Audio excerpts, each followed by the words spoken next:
Welcome back. In today's video we're going to learn a breathing technique that can be a great treatment for some people with anxiety. New research is showing that anxiety can be triggered from signals within our body as opposed to external triggers in what we see and hear. It turns out that in some people with anxiety, changes in carbon dioxide levels in the blood can trigger anxiety and panic attacks. So far, most of the research on anxiety has focused on how things in our external environment trigger the fight or flight responses in the anxious brain in an exaggerated way. In the first part of this video, you'll learn about how changes in carbon dioxide levels in your blood could be what's actually triggering your anxiety. And then in the second part of the video, I'll guide you through a breathing training exercise that you can try to see if changing carbon dioxide levels in your blood is a helpful treatment in your case. If you're watching this video again just for the training exercise, you can jump to minute 27 minutes and 40 seconds. This is a great new discovery. It's like finding another missing piece in a jigsaw puzzle, and it opens up another treatment option for us. The problem with the anxious brain is that the structures and circuits that detect fear and danger are overdeveloped and hyperactive in us. And some of the structures with memory, like the hippocampus and amygdala, have been programmed to identify things in the external environment, or now I'm saying in our internal environment, as significant threats and danger. The anxious brain is literally wired in a way to produce high levels of fear and stress responses, as if we are in mortal danger to things that in actual fact are not life-threatening, but our brain and body thinks they are. Before we get to the practical part, here's the biology behind it. Some people habitually overbreathe. Now that might be a learnt habit, or there might be some hyperventilation from stress, perhaps the stress of living with anxiety. But whatever the reason, if you inhale and exhale more quickly and deeply than you need to, you will end up exhaling more carbon dioxide than you're making and end up with low levels of carbon dioxide in your blood. And when carbon dioxide levels go too low in some people, it will trigger anxiety and panic attacks. Have you ever wondered why breathing into a bag can help somebody come out of a panic attack? It's because the bag traps expelled carbon dioxide. They then inhale that back in and out and in and out and in again, and this quickly increases carbon dioxide levels and restores them to healthy normal levels. If someone's having a panic attack, you do not tell them to take deep breaths or deep slow breaths. Their carbon dioxide levels are already too low. Deep breathing will lower them even further and will immediately make things worse. In the past, I witnessed this happening many times, especially in yoga and meditation classes. We would all be doing deep parasympathetic breathing that's supposed to be relaxing. Somebody would pop off a panic attack, and then the teacher would sit next to them and say, regulate your breathing by breathing more slowly and deeply. And although at that time I didn't understand all of this, I could just clearly see this. There was a mismatch with the instructions they were being given and what was happening. Their body knew what they needed to do was to restrict their breathing. If you don't happen to have a brown paper bag handy, a rucksack's a really good option. Just open it slightly, get the person to put their face right inside the rucksack and breathe in and out of that. And as a last resort, get the person to exhale, pinch their nose, and do just a few breath holds on the exhalation for a few seconds at a time for a few times. I totally understand what people are thinking. You see someone having a panic attack, they're clearly under a huge amount of stress and distress, and people think deep, slow breathing will help to calm them down. Not only is deep breathing the wrong thing to do during a panic attack, it's also not the right breathing technique to try first if you want to see if carbon dioxide levels in your blood are a trigger for your anxiety. Avoid deep breathing and do the technique we're going to learn in this video first. If you've ever tried breathing exercises for your anxiety, please share your experiences, good and bad, in the comments. Doing so can really help other people with similar problems. Oh, while I remember, YouTube has got a new community area where you can post and share things, and I think it could be very helpful for people with mental health conditions to share their experiences and self-help techniques with each other. At the moment, I think the community area is only available on mobile devices. If you open up the YouTube channel you're looking at, you can find the community tab and post in there like on Facebook. The technique you learn in this video is basically the opposite to deep breathing. It's very shallow, minimalistic breathing in a very relaxed state, interrupted with small easy breath holds. This is definitely the technique to learn first if you have anxiety. I've never seen this technique make anyone's anxiety feel worse compared to deep slow breathing. When I learned how to do this breathing technique and I showed it to people actually having a panic attack or anxiety attack in a meditation class, it was remarkable how it quickly reversed the deep breathing induced anxiety. Basically it was the antidote. Now, deep slow breathing does have its place. It can calm down stress in the nervous system and can help moderate the stress of living with anxiety. But deep breathing does not correct any of the underlying causes of anxiety. It doesn't regulate carbon dioxide levels, which can be an issue for some people with anxiety, nor does it rewire the structures and circuits that are overactive in the anxious brain. I have another video discussing the structures and circuits in the anxious brain that are overactive and how we can use meditation brain training exercises to stimulate rewiring of the structures to dampen down hyperactivity. That video is called Solving Anxiety. You might see a link to it on the screen now, and I'll put a link to it in the description at the end. Actually, I have to admit I made a mistake in that video. For some reason when I was making that video, I was just completely focused on the anatomy of the anxious brain, and I omitted to discuss the carbon dioxide problem. Hopefully this video series will more than make up for that. In addition to rewiring the structures and circuits in the anxious brain and testing and fixing the carbon dioxide trigger, another thing we need to do to overcome anxiety is to change the psychological connections that our anxious brain has with external things that trigger it. In social anxiety, agoraphobia, health anxiety, and so forth, our brain is programmed to interpret certain things as very dangerous. And we need to reprogram the associations stored in the amygdala and hippocampus that connect whatever anxiety triggers we have with danger. There are some new experimental and very exciting ways of reprogramming the anxiety associations stored in the amygdala and hippocampus that seem to be a significant improvement over the previous treatment techniques we had. I also discussed these new techniques in my video Solving Anxiety. I think it's important to understand the strengths and the limitations of a treatment. None of the techniques I'm going to give you in this video series or you'll see elsewhere online for anxiety, not the Buteyko breathing method, box breathing, slow deep parasympathetic breathing, the 4-7-8 breathing technique, coherent breathing. None of these breathing techniques reprogram stored memory connections, nor do they stimulate rewiring in the anxious brain. But what some of these breathing techniques can do, and only breathing techniques can do, is recalibrate carbon dioxide levels, which for some of you is a primary trigger for anxiety. Sorry if I made that a little bit complicated. Let me summarize that very simply. What I'm saying is, to overcome anxiety, you want to rewire the circuits and structures that are overdeveloped in your anxious brain. That's one thing. You then want to reprogram the anxiety trigger associations your brain has with external triggers. And thirdly, try the breathing training techniques in this video and the next video to change the way that you manage carbon dioxide and see if carbon dioxide is an internal trigger for you in your particular case of anxiety. Having said all that, I still think it's really worthwhile learning how to do deep, slow parasympathetic breathing, box breathing, and the other techniques. Don't let me put you off. They can be great ways of learning how to change stress levels in your nervous system, which is a useful skill if you're suffering from anxiety.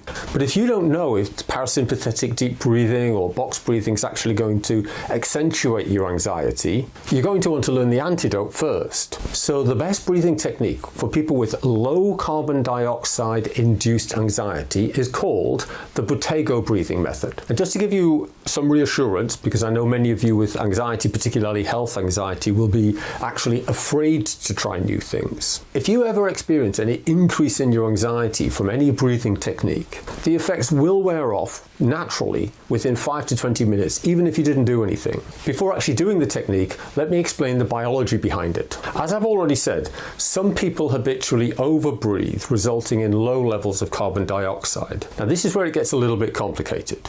Very low carbon dioxide in the blood actually ends up starving the brain of oxygen. When carbon dioxide levels are very low, oxygen is not released from our blood. So even though you will have very oxygen saturated blood because you've been overbreathing, the low carbon dioxide means that your blood holds on to the oxygen and your brain ends up being starved. Let me explain. Oxygen gets stored in our red blood cells attached to a molecule called hemoglobin. And hemoglobin is a smart molecule. It only releases the oxygen it's storing when it detects high levels of carbon dioxide. Imagine oxygenated hemoglobin blood flowing through a muscle that's actually working hard, burning calories and producing a lot of carbon dioxide.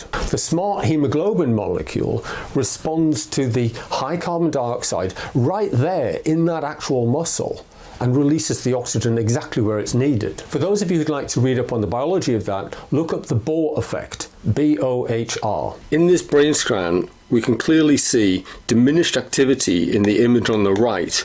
This is a result of a single minute of hyperventilation reduced oxygen availability by 40%. This is from a paper called A Brief Overview of the Chemistry of Respiration and the Breathing Heart Wave. Probably most people have experienced oxygen starvation in their brain from low levels of carbon dioxide. If you ever blew up a lot of balloons for a party and you didn't have a balloon pump, so you actually used your own breath, do you remember becoming really lightheaded and giddy? That was low CO2 caused by overbreathing, locking up the oxygen in your hemoglobin and starving the brain of oxygen. Now, for many people, this will just be a giddy, even a funny experience.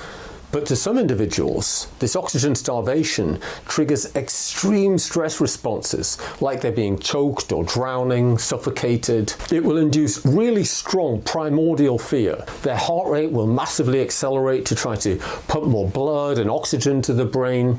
It may feel like you're having a heart attack, but this doesn't help because the low carbon dioxide blood won't release its oxygen. There will be feelings of panic. The dizzy, giddy feelings that might be fun for some people will actually feel like a very scary loss of control for others. So that's the problem. But what's the solution? Years ago, a Dr. Bottego reasoned that people with asthma may habitually overbreathe, and then occasionally their body would stop them breathing, i.e. they would have an asthma attack, to recalibrate carbon dioxide levels. And he developed the Bottego breathing technique. It was originally designed for asthma, and from what I hear, it's helped many people. But a spin-off of the Bottego method is that it can be a game changer for people with anxiety induced by low carbon dioxide. I've seen it in my practice, and you can also find many people online sharing stories about how doing the Bottego method was literally a game changer for their anxiety. I actually met Dr. Bottego. He was a professor in the former Soviet Union, what is now Ukraine, and when the Soviet Union ended, he came to London, and we used to work in the same clinic. I know I've specifically mentioned panic disorders quite a bit, but the Bottego method is also very helpful for general anxiety disorder that sort of comes out the blue and doesn't seem connected to anything. It can be from an internal trigger from the carbon dioxide. But you could try it for any type of anxiety. I mean, anxiety disorders are just so unpleasant to live with, so I think it's worthwhile trying any technique that's safe and could be helpful. Something to note, unfortunately, there hasn't been any really rigorous scientific studies investigating the effectiveness of the Bottego technique for anxiety. But it's free and safe, so why not experiment with it and see if it helps? If you've seen any of my other videos, you've probably heard me say this before. A medical treatment will only be researched and developed if it's likely to make a return on the investment costs of the research. And unfortunately, that means that there are many effective self-help techniques for mental and other health problems that will just never get research funding. I believe the Bottego technique is a classic example of this. It can never be monetized and therefore will not attract the research funding it deserves. Asthma and anti-anxiety medications, on the other hand, are worth a lot of money. Now, here's a really important safety disclaimer here, so don't skip this.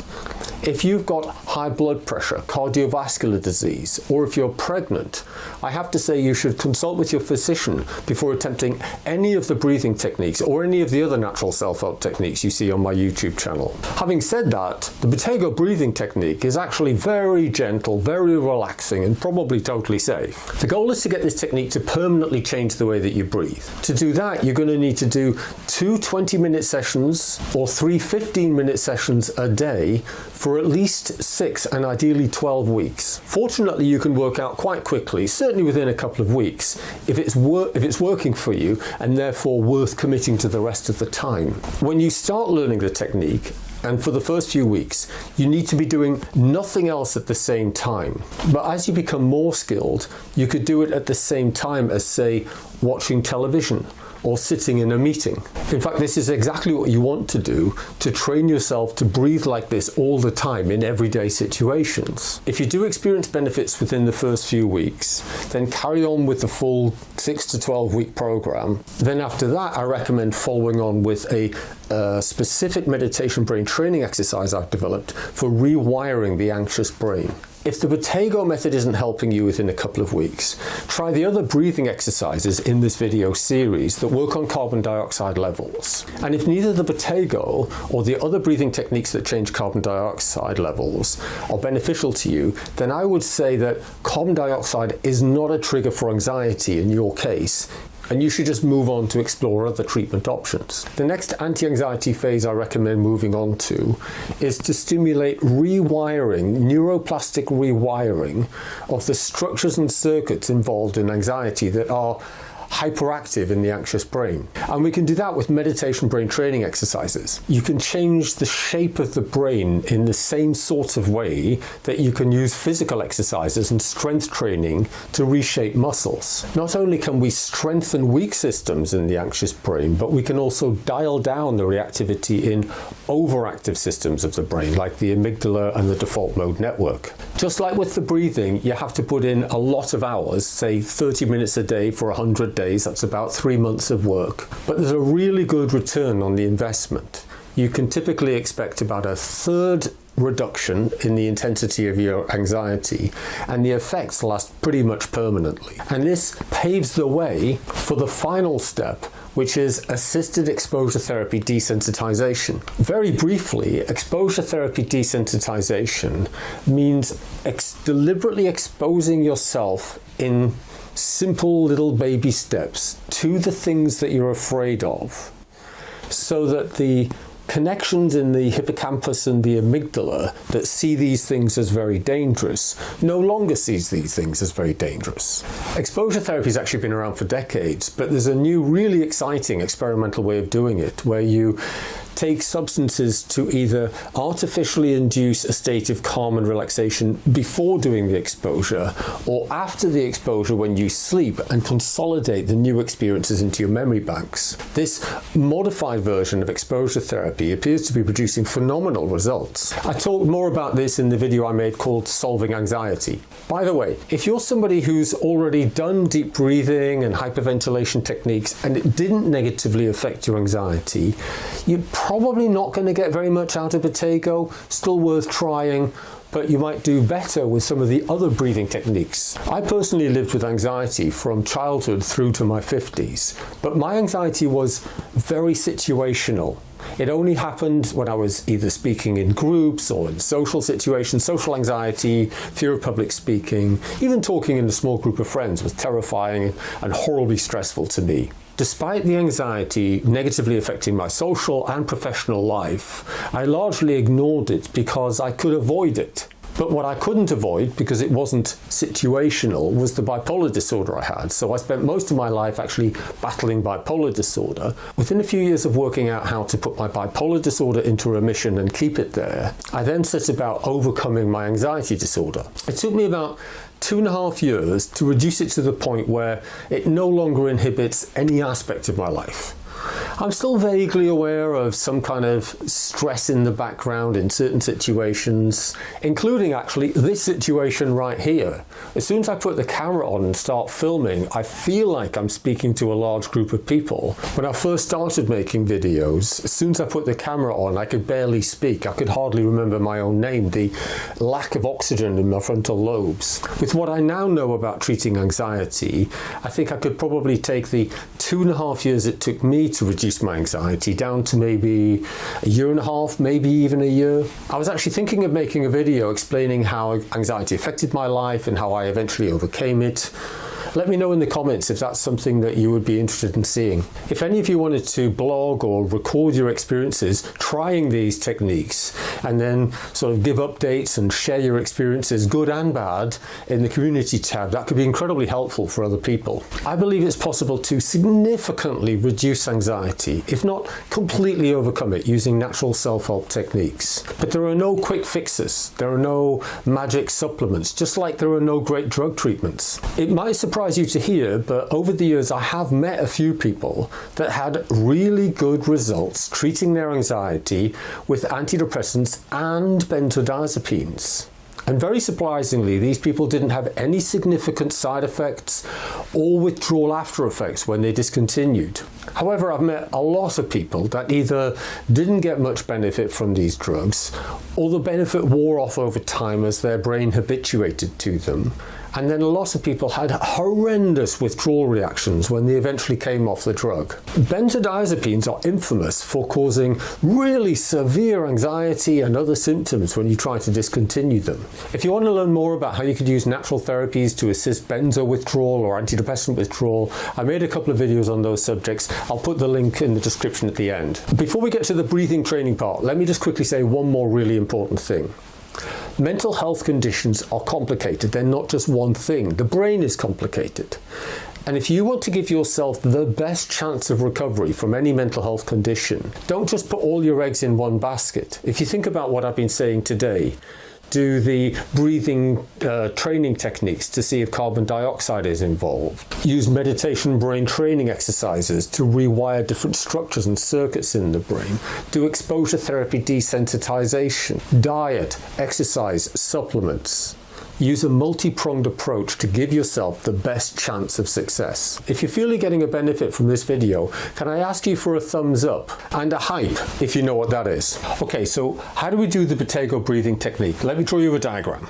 In Buteyko breathing, you take small diminutive breaths. Start minimizing your breathing to shallow breaths, and then when you're ready, on the exhalation, you hold your breath. This is called a control pause. For a few seconds, 3 seconds to start with, 5 seconds, eventually you'll get up to bigger numbers. And then you return to minimal shallow breath for a few breaths, and then do another control pause, and so forth.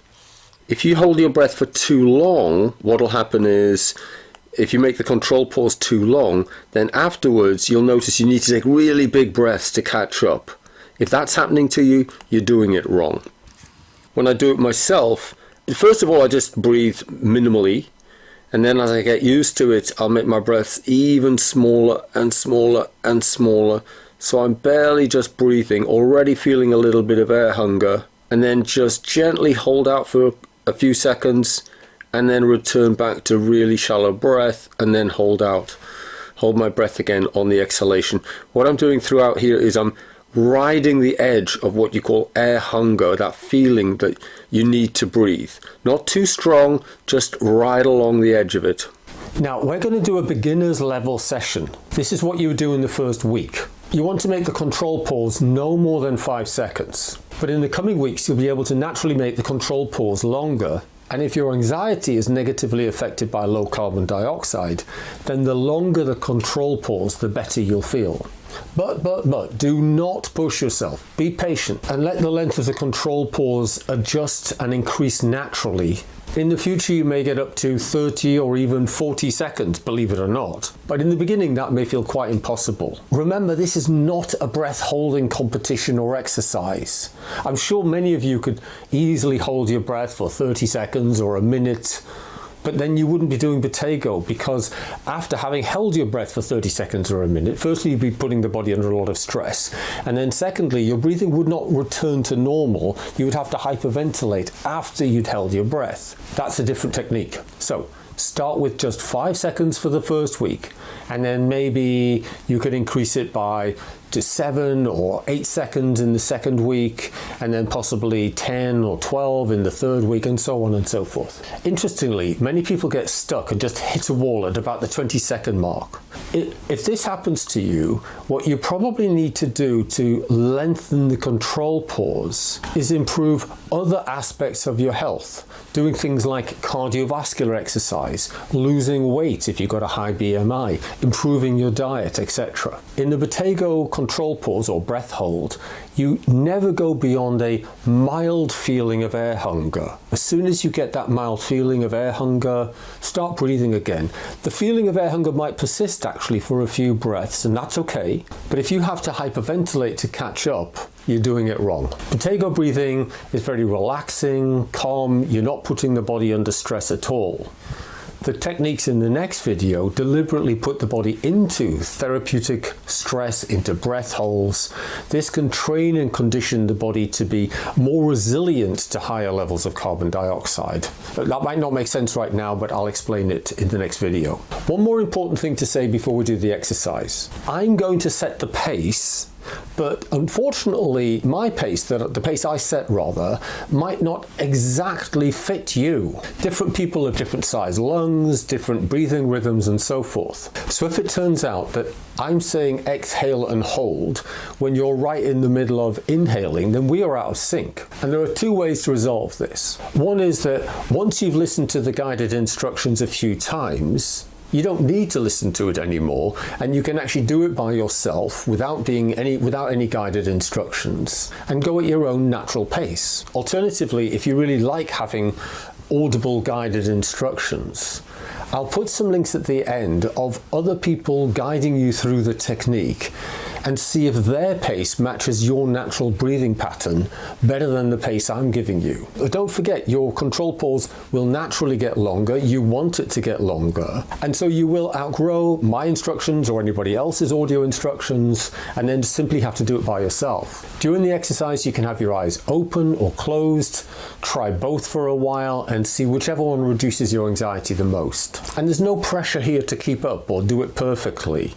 If at any point you wish to skip one of the control pauses and just breathe for a little bit longer, do so until you feel ready again to do another control pause. Okay, let's do a 15-minute guided Buteyko breathing session. You want to sit in a comfortable chair with a supported back, but not a headrest. Your chin's going to be parallel to the floor, so your head's not tipped back or down, and you touch the tongue to the roof of your mouth, perhaps just behind your teeth.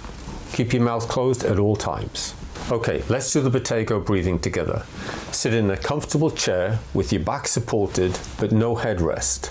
Your chin will be parallel to the floor, so your head is not tipped back or tipped forward, and you just gently touch the tongue to the top of your mouth, maybe just behind your teeth. Keep the mouth closed at all times. First, we'll do a quick mini relaxation. Focus your attention on the muscles around your eyes, and make the muscles around your eyes just go soft and relaxed.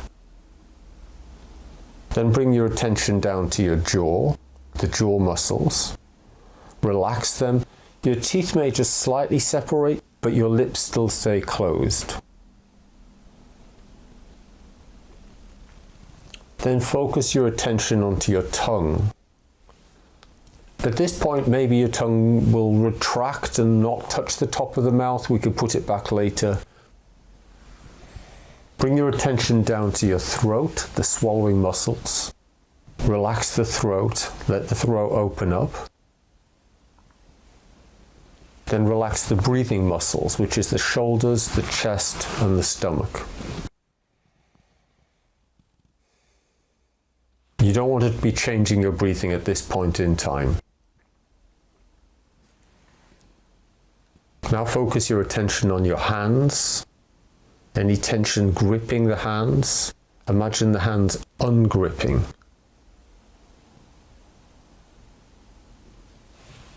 And then with the feet, when the toes grip the ground to keep you supported and upright, ungrip your toes.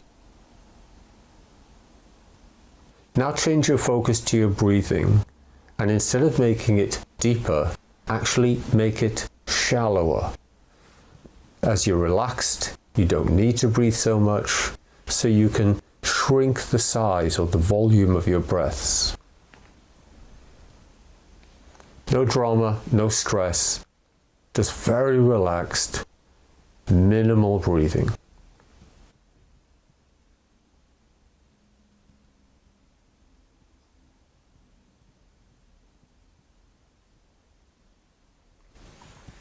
And what you're going to do is you're going to take a few breaths in and out in this minimal way, shallow breaths, keeping the body very relaxed. Now start to bring your breathing together in sync. So you're going to inhale, exhale, inhale, exhale, inhale, exhale, inhale, exhale, and pinch your nose and hold for 5, 4, 3, 2, 1, and relax and continue breathing. Just normal shallow breaths.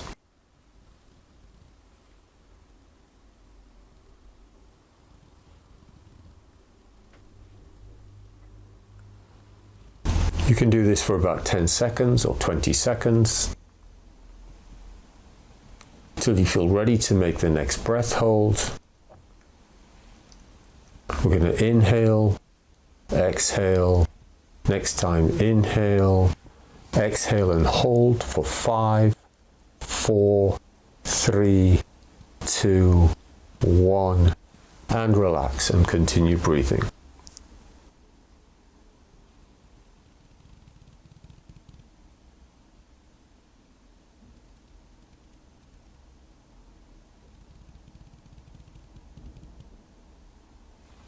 As you continue, you should be looking for a very, very slight feeling of air hunger. That feeling that you need to take another breath. Just ride along the edge of that, making your breaths so diminutive and small that you have that slight feeling of air hunger.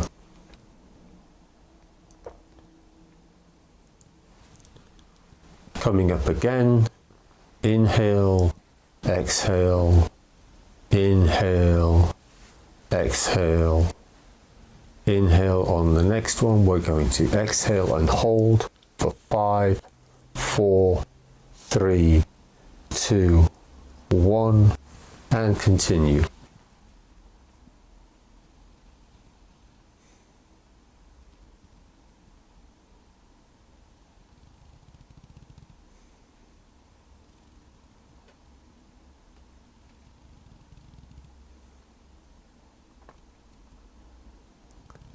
And coming up for the next breath hold, you're going to inhale and exhale and inhale and exhale, and on the next inhale and exhale and hold for 5, 4, 3, 2, 1, and relax. Continue.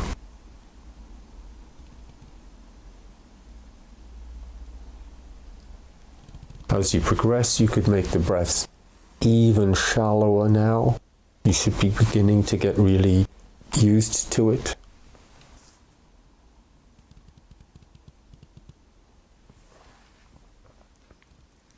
Inhale, exhale, inhale, exhale, inhale. On the next, exhale and hold for 5, 4, 3, 2, 1, and continue.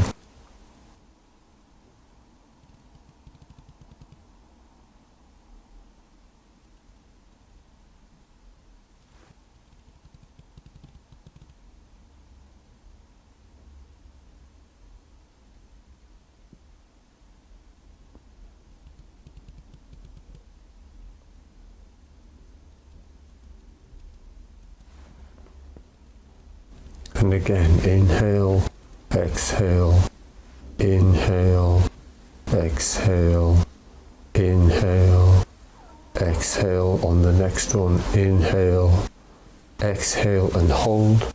5, 4, 3, 2, 1, and continue.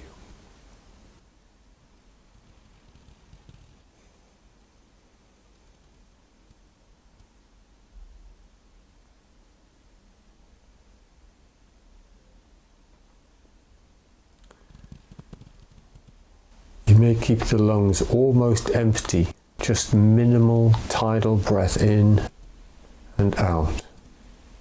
Inhale, exhale, inhale, exhale. Next time, inhale, exhale and hold for 5, 4, 3, 2, 1, and continue.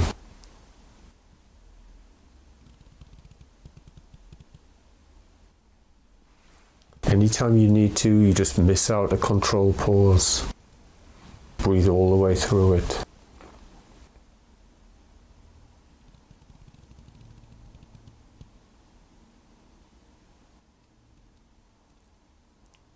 If you're not feeling air hunger, you're breathing too deeply.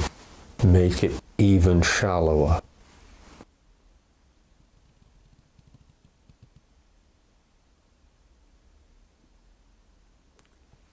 And inhale and exhale and inhale and exhale, and on the next inhale and exhale, hold for 5, 4, 3, 2, 1. Continue.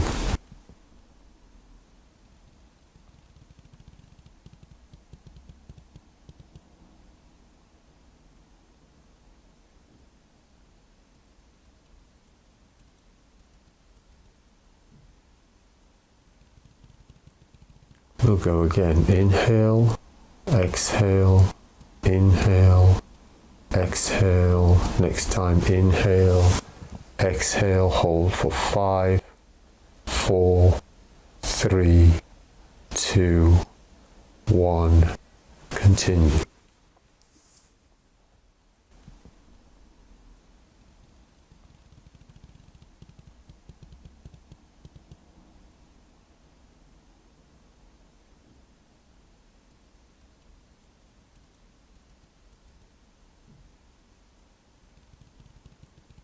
We'll go again. Inhale, exhale, inhale, exhale. Next time, inhale, exhale, hold for 5, 4, 3, 2, 1.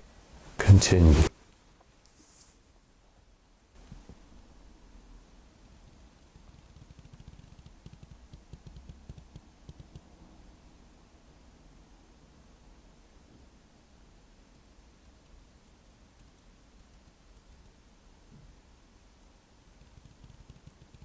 We'll go again. Inhale, exhale, inhale, exhale. Next time, inhale, exhale, hold for 5, 4, 3, 2, 1. Continue.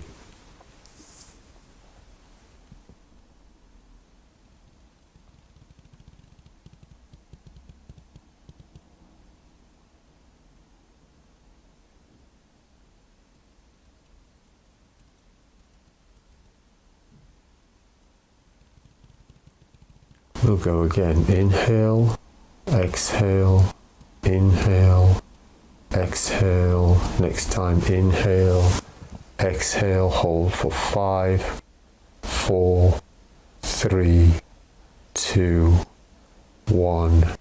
Continue.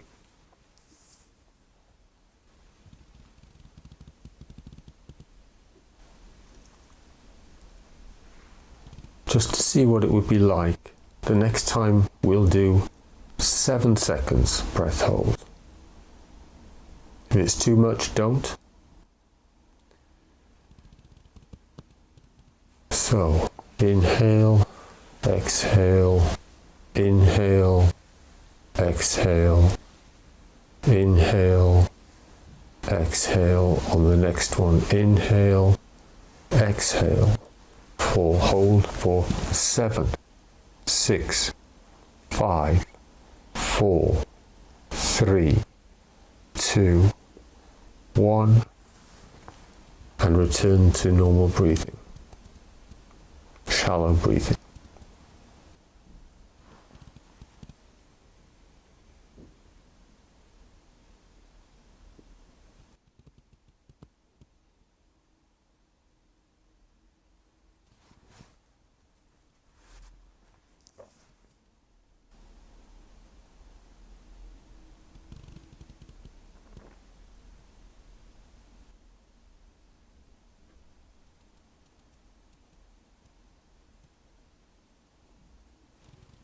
And inhale, exhale, inhale, exhale, inhale, exhale. Next time, inhale, exhale, and hold for 5, 4, 3, 2, 1. Continue breathing.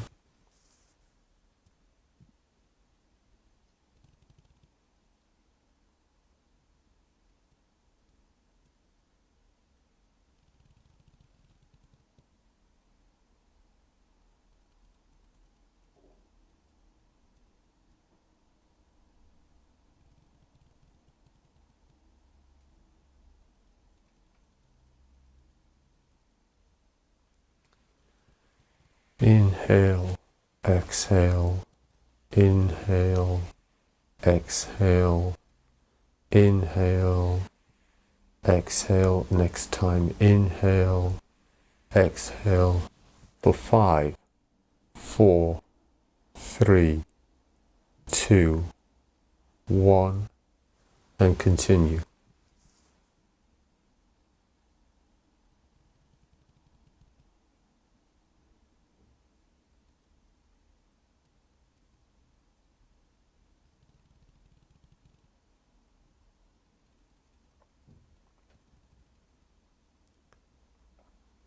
And inhale, exhale, inhale, exhale, inhale, exhale. Next time, inhale, exhale, and hold for 5, 4, 3, 2, 1, and continue.